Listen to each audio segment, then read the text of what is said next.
और इस तरीके से रेता अनलोड हो गया है।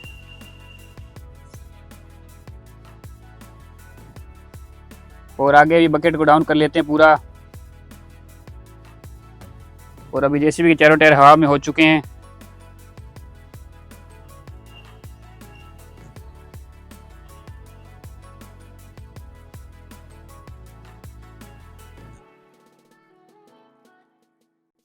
हेलो दोस्तों, वेलकम टू अनदर वीडियो। तो यार जेसीबी स्टार्टिंग हम करने वाले हैं इसके पावरफुल गियर बॉक्स से।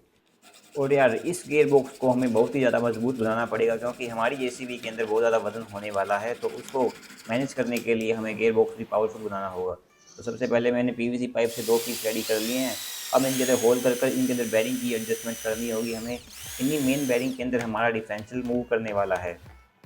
तो यार मैं जल्दी जल्दी इसके अंदर बैरिंग को डालकर इनको अच्छी तरह से फिट कर देता हूँ। दोस्तों बैरिंग को अच्छी तरह फिट कर दिया है। ये है मेरा हैंडमेड डिफरेंशियल, जिसको मैंने एंग्री ग्राइंडर के गियर का यूज़ करके बनाया है। तो अब इसको बैरिंग के अंदर डाल देते हैं और अच्छी तरह फिक्स कर देते हैं।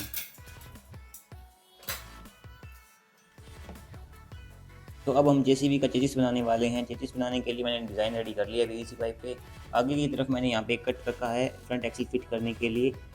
सो यार मैं जल्दी से इस फ्रेम को कट कर लेता हूँ ज्वेलरी सा की हेल्प से, और फिर बाद में इसके अंदर गियर बॉक्स को फिट करेंगे। एक साथ मैंने 2 फ्रेम रेडी कर ली है, तो इनको आपस में अटैच करने के लिए एक टुकड़ा और काट लिया है पीवीसी पाइप का। तो इसको बीच में रख कर चिपका देंगे और बाद में इनके अंदर स्क्रू भी लगा देंगे। यार इसको मजबूत बनाना होगा हमें। तो दोबारा से इसके अंदर डिफरेंशियल को फिट कर देते हैं। जो फ्रेम में हमने होल किया है उसी होल के अंदर हमारी मेन कनेक्टिंग शाफ्ट चलने वाली है। और ये है कुछ एक्स्ट्रा गियर जो मेन गियर के साथ अटैच होने वाले हैं। इस सेकंड गियर को फिक्स करने के लिए 2 पीस लगने वाले हैं, एक आगे की तरफ और एक पीछे की तरफ। और जो आगे आपको एक्स्ट्रा शाफ्ट दिखाई दे रही है ये फ्रंट एक्सल के लिए है, क्योंकि हम इस जेसीबी को 4 व्हील ड्राइव में बनाने वाले हैं। Guys normally JCB 2 wheel drive में ही होती है, लेकिन आपको तो पता ही है हमारी टेस्टिंग का काफ़ी ज़्यादा उबड़ खाबड़ रास्ते पे चलाने वाले हैं हम जेसीबी को। तो यार इसके लिए हमें इसको 4 व्हील ड्राइव बनाना होगा ताकि इसको अच्छी ग्रिप मिले। तो पीछे के एक्सल में मैंने ट्यूब फिट कर दी है। अभी इन ट्यूब्स के आगे हम मेन टायर को अटैच करने वाले हैं पीछे के। तो यार ट्यूब को एक्स्ट्रा मजबूत बनाने के लिए मैंने इसके ऊपर एक सपोर्ट और लगा दी है राउंड सर्किल में। अब इसके अंदर रियर एक्सल की शाफ्ट भी डाल देते हैं। हमारा गियर बॉक्स रेडी हो गया है पीछे का। बस अब इसके ऊपर मेन गियर मोटर रखनी बाकी है। गियर मोटर मैं यूज़ करूँगा ड्रिल की। तो इसको एक माउंट में फिट कर लेते हैं और बाद में सेकंड गियर के साथ इसको अटैच कर देते हैं स्क्रू की हेल्प से।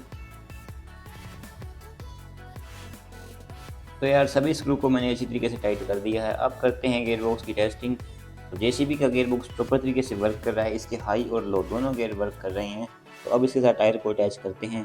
टायर लगाने के लिए टायर कनेक्टर फिट कर देते हैं। और जो इसके टायर हैं इसको मैंने घर पे ही बनाया है। इसकी वीडियो भी आपको हमारे चैनल पे मिल जाएगी। इसकी मैंने शॉर्ट वीडियो बनाई थी। तो एक टायर को मैंने फिट कर दिया है। अब दूसरा टायर भी लगा देते हैं। और टायर लगाने के बाद अच्छी तरह से बोल्ट लगा देते हैं इनमें, ताकि ये जल्दी टाइम निकले ना। टेम्परेरी मैं 2 बोल्ट ही घस रहा हूँ। बाद में इसको जब पेंट करेंगे तब इसके अंदर सारे बोल्ट लगा देंगे। तो यार अब बनाएंगे जेसीबी का फ्रंट एक्सल। फ्रंट एक्सल बनाने के लिए मैंने फ्रंट टायर रेडी कर लिए हैं, जैसे मैंने पीछे के टायर बनाए थे सेम उसी तरीके से। तो फ्रंट एक्सल का फ्रंट गियर बॉक्स जो होगा उसके लिए मैंने कुछ गियर ले लिए हैं। इन्हीं गियर की हेल्प से हम फ्रंट एक्सल बनाने वाले हैं। पीवीसी पे मार्किंग करने के बाद मैंने 2 पीस कट कर लिए हैं। अब इसी पीस के अंदर गियर को फिट करके गियर बॉक्स बनाते हैं।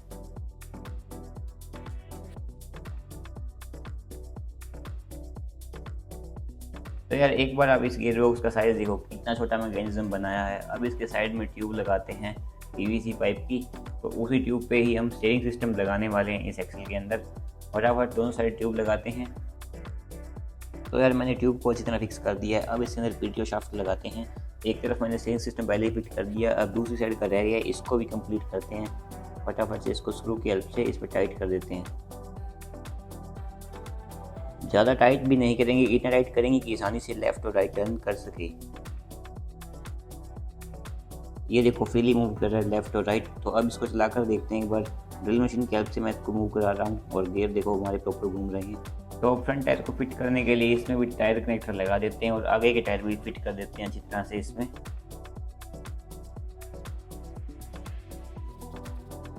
दोस्तों मैंने टायर्स को फिट कर दिया। अब एक बार गियर बॉक्स को टायर के साथ चलाकर देखते हैं। ये देखो टायर आसानी से लेफ़्ट और राइट टर्न कर रहा है।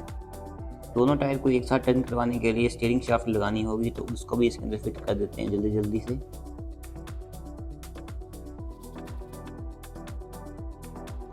तो मैंने स्टीयरिंग शाफ्ट को टाइट कर दिया है और ये देखो दोनों टायर हमारे एक साथ टर्न कर रहे हैं बढ़िया तरीके से।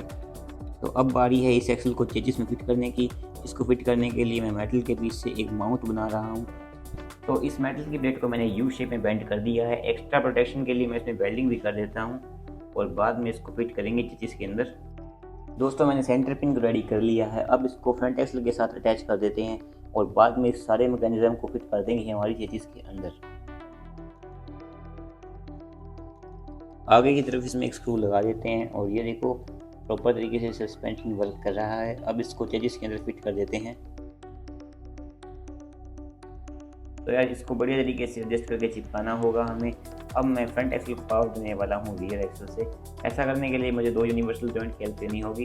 एक आगे की तरफ लगेगा और एक पीछे की तरफ, और बीच में लगेगी एक शाफ्ट। तो यार मैंने शाफ्ट को फिट कर दिया है। अब हम जैसे ही इस गियर बॉक्स को चलाएंगे तो हमारा रियर एक्सल और फ्रंट एक्सल दोनों एक साथ चलेंगे। ये देखो 4 व्हील ड्राइव में वर्क कर रही है हमारी JCB की चेजिस, और ये आगे का जो सस्पेंशन है ये भी सही तरीके से वर्क कर रहा है। अब बारी है चेजिस के अंदर स्टीयरिंग सिस्टम को एक्टिवेट करने की, जिसके लिए एक सर्वो मोटर को मैंने फिक्स कर दिया है और अब हमारा स्टीयरिंग सिस्टम वर्क करने लगेगा। ये देखिए लेफ़्ट और राइट दोनों तरफ बढ़िया तरीके से टर्न कर रहा है स्टीयरिंग सिस्टम।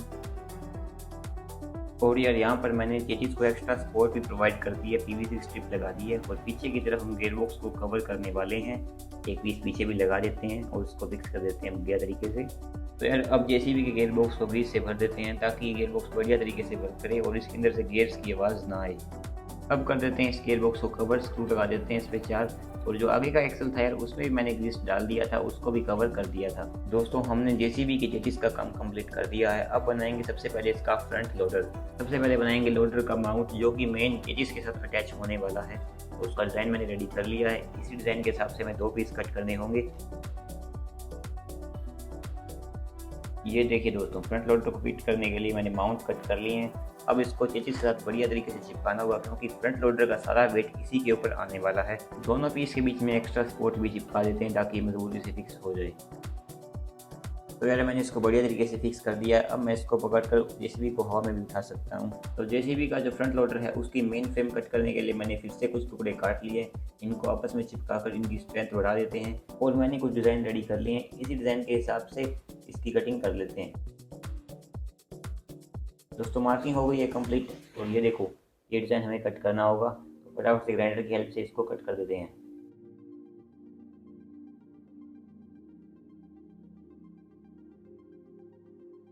फाइनली दोस्तों दोनों तरफ की फ्रेम मैंने कट कर ली है। अब इसको मेन माउंट के साथ अटैच कर देते हैं।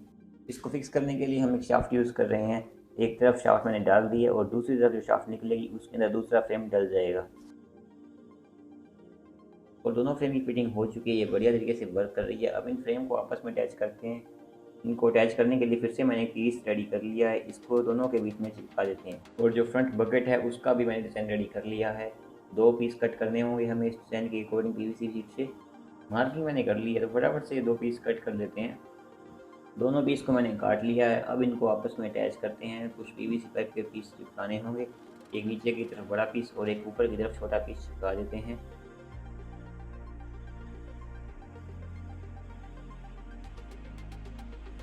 बकेट के बैक में ग्राउंड शेप में पीस चिपकाने वाले हैं। और यार अगर आपको वीडियो इंटरेस्टिंग लगता है तो वीडियो को लाइक ज़रूर कर देना और आपको JCB वाला प्रोजेक्ट कैसे लगा कमेंट करके ज़रूर बता देना। बकेट के सारे जॉइंट्स को मैंने सुपर ग्लू की हेल्प से चिपका दिया है बढ़िया तरीके से। अब हमें इसके अंदर कुछ और टुकड़े लगाने होंगे। इन्हीं टुकड़ों की हेल्प से हम इस बकेट को मेन फ्रेम के साथ अटैच कर पाएंगे।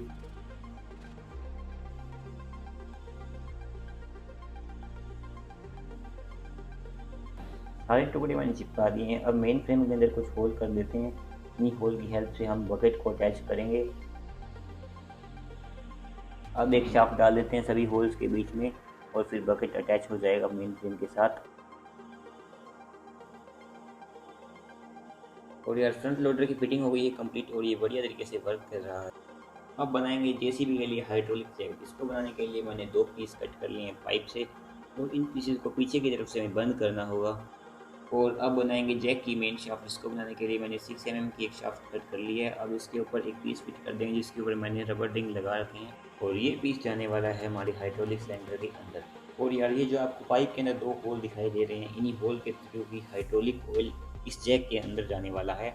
तो अब इन होल के साथ पाइप को अटैच करने के लिए 2 कनेक्टर फिट कर देते हैं, बाद में इसमें पाइप फिट करेंगे तो आसानी से फिट हो जाएगी। और यार हमने हमारे जैक को ऊपर से ओपन रखा है, अब इसको भी क्लोज कर देते हैं एक सील की हेल्प से, इसको अंदर फिट कर देते हैं और ऊपर से इसके ऊपर एक कैप लगा देंगे ताकि ऑयल बाहर की तरफ ना निकले।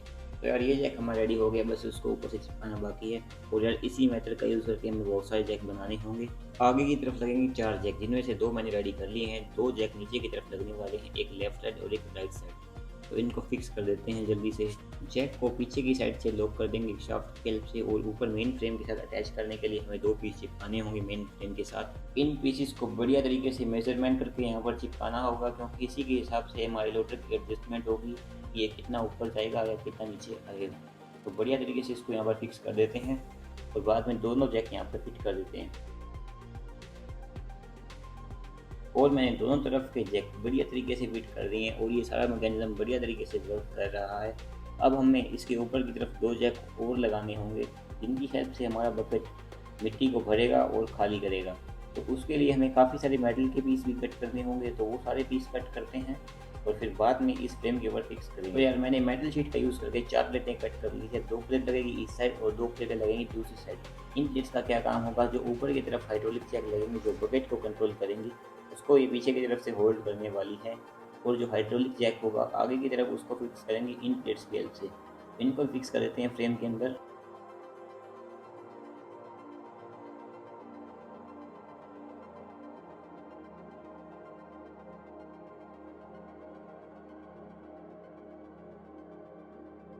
और यार अब मैंने 4 पीस और कट कर लिए मेटल शीट के अंदर से, और अब इसको फिक्स करेंगे बकेट के अंदर। और जब इसके अंदर हाइड्रोलिक जैक लग जाएगा तब आपको ये सारा मैकेनिज्म समझ आने वाला है।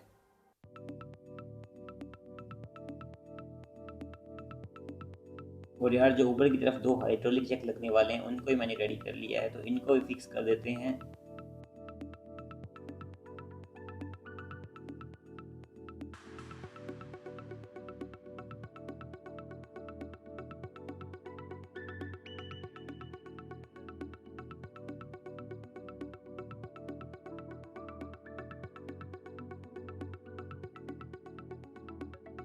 तो यार अब मैंने यहाँ पर एक शाफ्ट को फिक्स कर दिया। इस शाफ्ट का क्या वर्क होगा, इस शाफ्ट का वर्क होगा जैसे ही हमारा लोडर ऊपर और नीचे जाएगा ये बकेट को एडजस्ट करेगी।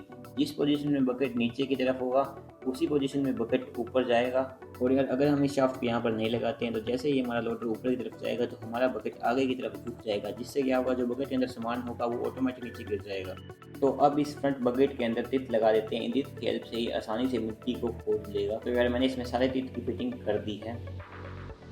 तो यार हमने जेसीबी का फ्रंट लोडर कर लिया कंप्लीट। अब बनाएंगे पीछे का लोडर, जिसको बनाने के लिए मैंने पीवीसी पाइप से कुछ टुकड़े कट कर लिए हैं। इन पीसेस को चिपका कर हम एक स्ट्रक्चर बनाने वाले हैं, जिसको चिपकाएंगे जेसीबी के पीछे की साइड, और इसी स्ट्रक्चर के ऊपर लगेगी इसके पीछे की लेग, जिनकी हेल्प से जेसीबी पीछे से ऊपर उठे गिरेगी। दोनों टुकड़े मैंने रेडी कर लिए हैं, तो इनको मैं चिपका देता हूँ जेसीबी के पीछे की साइड, एक ऊपर लगेगा और एक नीचे की तरफ। तो अब मैंने काफ़ी सारे पीसेस और कट कर लिए हैं, इनका यूज़ करके मैं एक स्क्वायर पाइप बनाने वाला हूँ, और इसमें लगेंगे हमारे जैक, जिसकी हेल्प से जेसीबी पीछे से ऊपर उठेगी। एक पाइप बाहर रहेगी और एक पाइप इसके अंदर लगेगी, जो कि ऊपर और नीचे होगी। बाहर वाली दोनों पाइप मैंने रेडी कर ली है, तो इनको चिपका देते हैं स्ट्रक्चर के साइड में।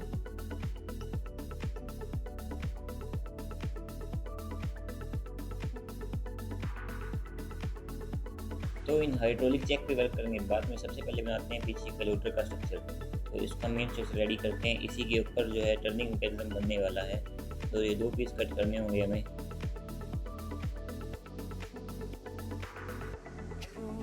दोस्तों मैंने दोनों टुकड़ों को कट कर लिया है। अब इनके अंदर मैं बेरिंग को फिट कर रहा हूँ ताकि ये पूरा स्मूथ वर्क करे। तो अब ये कुछ इस तरह से जेसीबी के पीछे फिट हो जाएगा। एक्स्ट्रा सपोर्ट के लिए इसमें एक कवर भी लगा देते हैं, जिसको इसके ऊपर चिपका देंगे, जिससे इसकी मजबूती और ज़्यादा बढ़ जाएगी। इसको यहाँ पर फिक्स करने के लिए मैं इसमें स्क्रू लगाने वाला हूँ। सबसे पहले ड्रिल की हेल्प से यहाँ पे होल कर देते हैं ताकि स्क्रू आसानी से इसके अंदर कसे जाए। होल हो चुके हैं, अब इसके अंदर स्क्रू कस देते हैं। 2 स्क्रू ऊपर की तरफ लगेंगे और 2 नीचे की तरफ लगेंगे, और इसको हम जरूरत पड़ने पर खोल भी सकते हैं स्क्रू हटा करके। तो अब जल्दी जल्दी इसके पीछे का बूम कंप्लीट करते हैं।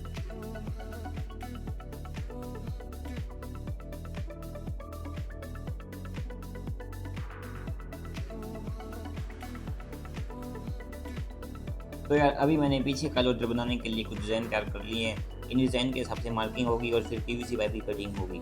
तो फटाफट से इस काम को कंप्लीट करते हैं। तो यार मैंने सारे टुकड़े काट लिए हैं, अब बारी है इनको आपस में चिपकाने की। तो जल्दी से सारे टुकड़े आपस में चिपकाते हैं और फिर इनको फिक्स करें जेसीबी के पीछे की साइड।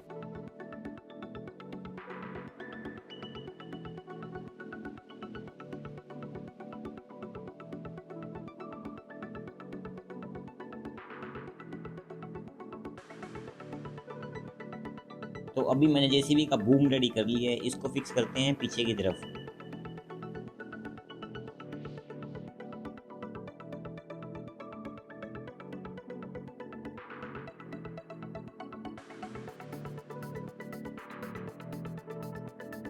स्टिक के दोनों टुकड़ों को भी मैंने आपस में चिपका दिया है। तो अब इस स्टिक को बूम के साथ अटैच करने वाले हैं। तो एक शाफ्ट की हेल्प से इनको भी आपस में अटैच कर देते हैं।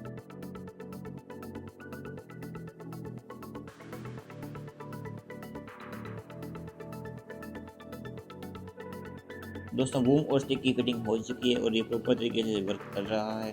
अब बारी है इसका बकेट बनाने की। बकेट हम बनाएंगे मेटल की शीट में ले लेता हूँ और इसके ऊपर मार्किंग कर लेते हैं बकेट के हिसाब की। तो फिर इसको कट करेंगे ग्राइंडर की हेल्प से।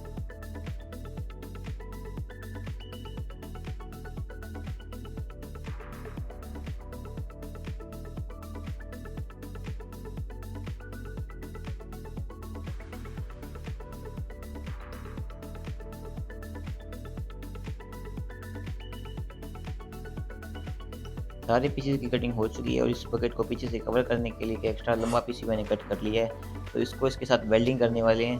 तो इस काम को भी फटाफट कंप्लीट करते हैं।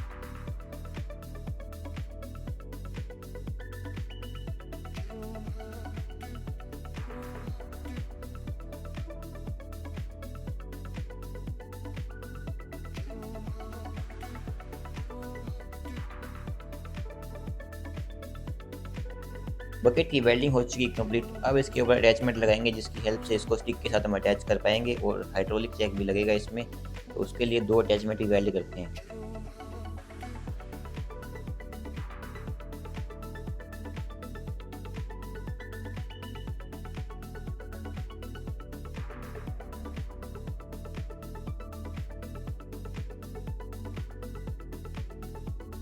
दोस्तों बूम स्टिक और बकेट तीनों चीज़ों की फिटिंग हो चुकी है। अब बारी है इसमें हाइड्रोलिक जैक लगाने की। तो उस काम को भी करते हैं फटाफट कंप्लीट।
हाइड्रोलिक जैक की फिटिंग हो चुकी है। अब बनाएंगे पीछे के रोटर का टर्निंग मैकेनिज्म, जिसको बनाने के लिए मैंने एक स्टैंड स्पॉकेट ले लिया है। इसको फिक्स कर देते हैं पीछे के स्ट्रक्चर के ऊपर और इसके साथ अटैच करेंगे गियर मोटर, जिसकी चेन लग जाएगी इस चेन स्पॉकेट के साथ। और फिर जैसे ही गियर मोटर टर्न करेगी हमारा पीछे का बैक वो भी टर्न करने लगेगा।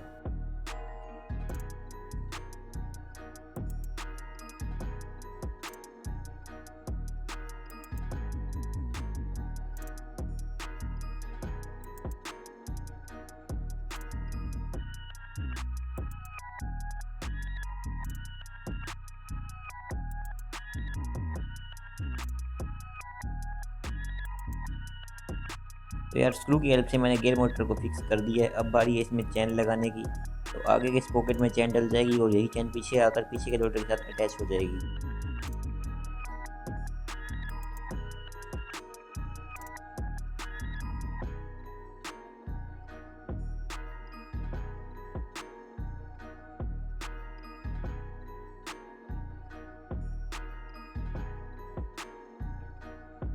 तो चैन की फिटिंग हो चुकी है। अब बारी इसको टेस्ट करने की। तो मोटर को चला कर देखते हैं और ये देखो हमारा टर्निंग मैकेनिज्म सही वर्क कर रहा है। बूम लेफ्ट और राइट आसानी से टर्न हो जाएगा। दोस्तों अब मैं बना रहा हूँ कंट्रोल वाल्व, जिसको हम जेसीबी का ब्रेन बोल सकते हैं। इसी की हेल्प से हम अलग अलग हाइड्रोलिक जैक को चलाने वाले हैं। तो ये मैंने कुछ सर्कल कट कर लिए हैं। अब इनकी कटिंग करते हैं। ड्रिल मशीन की हेल्प से इनमें होल कर लेते हैं। पांचों होल निकाल करके ऐसे 3 पीस हमें तैयार करने होंगे। तो बने रहे वीडियो में और देखिए किस टाइप से मैं इस कंट्रोल वाल्व को कंप्लीट करने वाला हूँ।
गाइस हमारा कंट्रोल वाल्व रेडी हो गया है। अब बारी है इसके अंदर सर्वो मोटर की फिटिंग करने की। तो इसके अंदर 5 सर्वो मोटर लगने वाली है। तो फटाफट से इनको भी इसके अंदर कस देते हैं।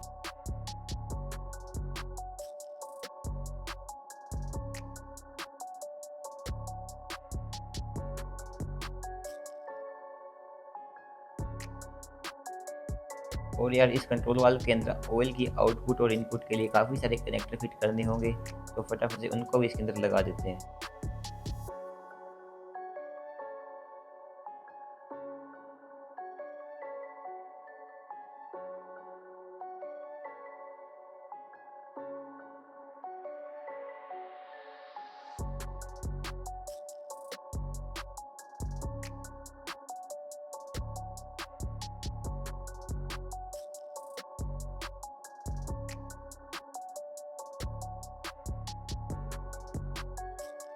दोस्तों जेसीबी के पीछे जो हमने लेग लगाई थी, इसके अंदर भी मैं गियर मोटर फिक्स करने वाला हूँ।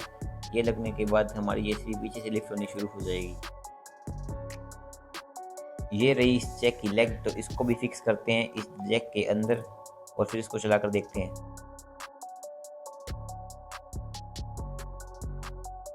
तो अभी मैंने एक तरफ का जैक को फिक्स कर दिया है और ये देखो इसमें इतनी पावर इसने जेसीबी को लिफ्ट कर दिया है। तो इसी टाइप से हमें दूसरा जैक भी लगाना होगा। तो उसको भी करते हैं कंप्लीट और फिर दोनों को एक साथ चलाएंगे। अब बारी है दोनों जैक को एक साथ चलाने की। और ये देखो यार दोनों जैक ने बड़े आराम से जेसीबी को पीछे से लिफ्ट कर दिया है। तो वापस डाउन कर देते हैं। तो यार अब मैंने बना लिया है जेसीबी का फ्यूल टैंक, जिसको हम हाइड्रोलिक ऑयल टैंक भी बोल सकते हैं, क्योंकि इसमें हाइड्रोलिक फ्यूल डलने वाला है। इसको ऊपर की तरफ से कर देते हैं कवर और फिर फिक्स करते हैं जेसीबी के नीचे।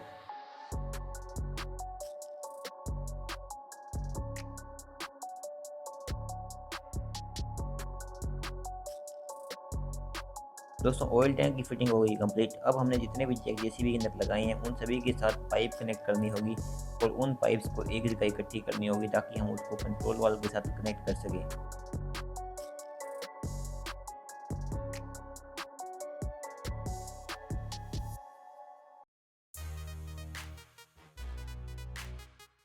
तो यार अभी मैंने फ्रंट लोडर के सारी पाइप्स की फिटिंग कर दी है। ऊपर के दोनों जैक और नीचे के दोनों जैक दोनों की पाइप्स लगा करके और उनको पीछे की तरफ भेज दिया। तो यार अब हमने जो कंट्रोल वाल्व रेडी किया था उसको फिक्स कर देते हैं जेसीबी के ऊपर और इसके साथ पाइप्स की कनेक्टिंग कर देते हैं।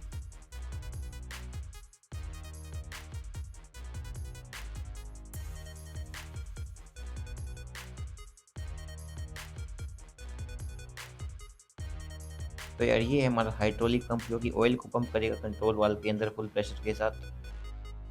तो यार इस हाइड्रोलिक पंप को हमारे कंट्रोल वाल्व के ऊपर फिक्स कर देते हैं। फिर अब इसके हम ऑयल टैंक को फुल करने वाले हैं हाइड्रोलिक ऑयल के साथ ताकि इसकी टेस्टिंग कर सकें हम। तो यार मुझे अपने हैंडमेड कंट्रोल वाल्व को निकालना पड़ा और उसकी जगह छोटे कंट्रोल वाल्व को फिक्स करना पड़ा, क्योंकि अपने हैंडमेड कंट्रोल वाल्व में दिक्कत आ गई। इसके जो अंदर जो हमने पीछे की तरफ जो सील लगाई थी वो लीक कर गई। और यार इसके साथ की सील को मैंने ऑफलाइन मार्केट में ढूंढा लेकिन मेरे को नहीं मिली, और इसको मैंने अब ऑनलाइन ऑर्डर कर दिया है जिसको आने में काफ़ी टाइम लगेगा। तब तक हम इस छोटे वाले कंट्रोल वाल्व का यूज़ करेंगे। जैसे ही सील मेरे पास पहुंच जाएगी तब मैं इसको इसके साथ बदल दूंगा। तो अभी हमारी जेसीबी का सारा मैकेनिकल वर्क कंप्लीट हो गया है। अब बढ़ते हैं इलेक्ट्रॉनिक वर्क की तरफ। और यार जेसीबी का इलेक्ट्रॉनिक वर्क बहुत ज़्यादा मुश्किल होने वाला है, क्योंकि इसमें हमने टोटल 14 मोटर का यूज़ किया है। तो उन सभी मोटर्स की वायरिंग करनी होगी। सबसे पहले मैं इसमें 2 सर्वो मोटर फिक्स कर रहा हूँ जो कि चैनल को स्विच करने का काम करने वाली है। सर्वो मोटर की फिटिंग हो गई कंप्लीट और इसमें मैंने लगा दी है 2 ब्रश ESC जो कि पावर देगी ब्रश मोटर को, और एक लगेगी ब्रशलेस ESC जो कि हमारे हाइड्रोलिक पंप को भी सप्लाई देने वाली है। तो फटाफट फिटिंग करते हैं फिर इसकी टेस्टिंग करते हैं। फाइनली दोस्तों हमारे जेसीबी का यार हाइड्रोलिक वर्क है वो सारा कंप्लीट हो चुका है और सारा जो इलेक्ट्रॉनिक वर्क है वो भी हमने डन कर दिए। अभी यार ये फुली वर्किंग में आ चुकी है। तो इसकी बॉडी का काम बाद में करेंगे, लेकिन उससे पहले थोड़ी बहुत इसकी टेस्टिंग ली जाए। तो टेस्टिंग करने के लिए हम कंस्ट्रक्शन वाली मटेरियल की फैक्ट्री में पहुंच चुके हैं। यहाँ पे इसका मटेरियल लोड करेंगे ट्रॉली के अंदर जेसीबी की हेल्प से। तो चलाने के लिए हमने यहाँ पे लिपो बैटरी इसमें लगा दी है। रिसीवर भी यहाँ पे फिट हो चुका है और इसका रिमोट ये रहा। इस रिमोट से ये सारी जेसीबी कंट्रोल होने वाली है। तो सबसे पहले हम क्या काम करेंगे, सबसे पहले फ्रंट वाले लोडर से ना ट्रॉली के अंदर रेता लोड करके देखेंगे और फिर बैक वाले लोडर से भी लोड करके देखेंगे। तो अभी यार ये नई नई बनी है तो चलाना है मेरे को, भी थोड़ी प्रॉब्लम आने वाली है, इसको सीखना पड़ेगा। तो थोड़ा टाइम लगेगा, मैं सीख जाऊँगा। तो काम करते हैं, इसको सही पोजीशन पे लगाते हैं। वैसे तो ये पूरी प्रॉपर वर्क करिए, देखो ये देखो स्टंट भी मार देती है देखो। तो एक काम करते हैं, मेसी ट्रैक्टर को पोजीशन पे लगाते हैं उस ढेर के पास और लोड करते हैं। तो मेसी ट्रैक्टर को रेते के ढेर के पास लगाते हैं सही पोजीशन में। तो ट्रैक्टर हमारा वहाँ पोजीशन पे लग चुका है। तो सबसे पहले फ्रंट लोडर से ना रेता लोड करने वाले हैं हम। तो जेसीबी को सही पोजीशन पे लगाते हैं और देखते हैं इसकी पावर। तो फ्रंट लोडर को डाउन करते हैं।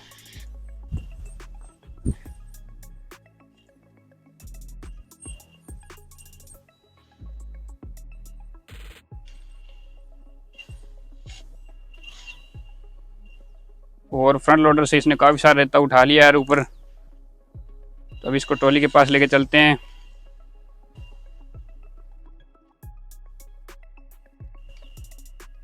और इस तरीके से रेता अनलोड हो गया है। एक राउंड और लेके आते हैं।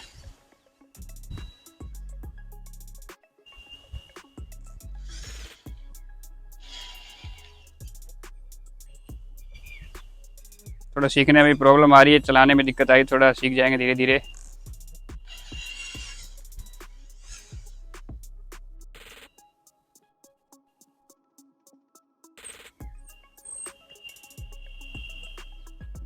हमारे जेसीबी का फ्रंट लोडर तो पूरा बढ़िया वर्क कर रहा है। अब ये काम करते हैं बैक वाले लोडर से ना लोड करके देखते हैं ट्रॉली को। तो इसको पोजीशन पे लगाते हैं, सही बैक करके लेके आता हूँ मैं। तो जेसीबी को बैक करके लेके आ चुका हूँ मैं।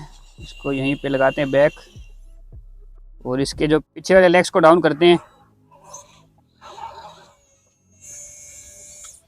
और आगे भी बकेट को डाउन कर लेते हैं पूरा। और अभी जेसीबी के चारों टायर हवा में हो चुके हैं। अभी बैक वाले लोडर को काम कराना शुरू कराते हैं। अभी चलाते हैं बैक वाले लोडर को।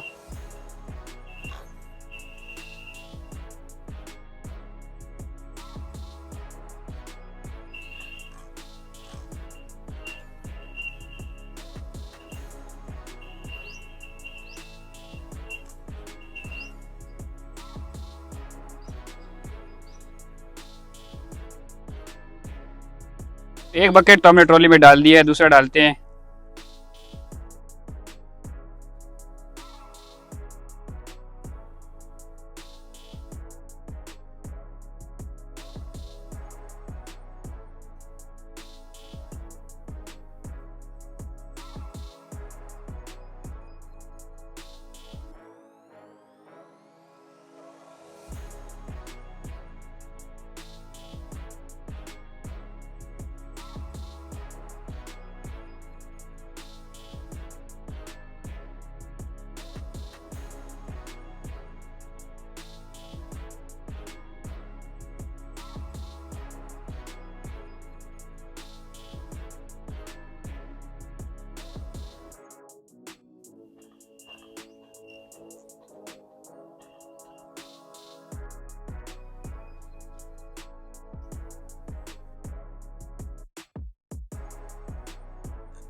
गाइस यार फ्रंट वाला लोडर तो हमसे आसानी से चल चुका था, लेकिन पीछे वाला लोडर नहीं चल रहा है क्योंकि इसका कंट्रोल भूल जाते हैं हम कैसे चलता है ये। इसको कई बार मैं नीचे करना होता हूँ ऊपर हो जाता है, क्योंकि अभी तक समझ नहीं आ रहा क्योंकि नई नई जेसीबी है हमारी। तो एक बार और ट्राई करते चला के देखते हैं आराम से थोड़ा। तो सबसे पहले हम बकेट डाउन कर लेते हैं पीछे का। अभी बकेट को फोल्ड करेंगे। अब देखो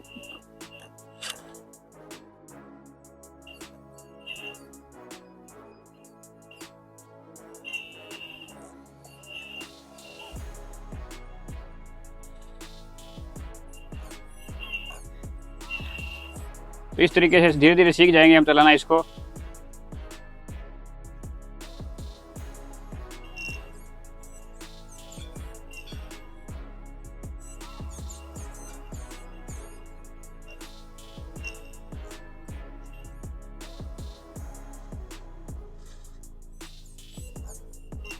तो गाइस ये था हमारे जेसीबी का फर्स्ट पार्ट। यार फर्स्ट पार्ट के अंदर यार हमारा हाइड्रोलिक वर्क, इलेक्ट्रॉनिक वर्क सारा कंप्लीट हो चुका है। तो नेक्स्ट पार्ट के अंदर हम इसकी बॉडी बना देंगे, इसको पूरा कंप्लीट पेंट भी कर देंगे। तो 2 पार्ट मैंने इसलिए बनाया गया क्योंकि यार ये पार्ट काफी ज़्यादा लंबा हो गया था, क्योंकि जेसीबी का प्रोजेक्ट बहुत लंबा चला है हमारा। और अभी तो आपको यार पूरी रियल जेसीबी लग नहीं रही क्योंकि इसको पेंट अभी तक किया नहीं, कैबिन वगैरह इसका सब रेडी हो जाए फिर ये रियल जेसीबी लगेगी। तो ये पार्ट हमारा यहीं तक था, नेक्स्ट पार्ट में मिलेंगे जल्दी ही।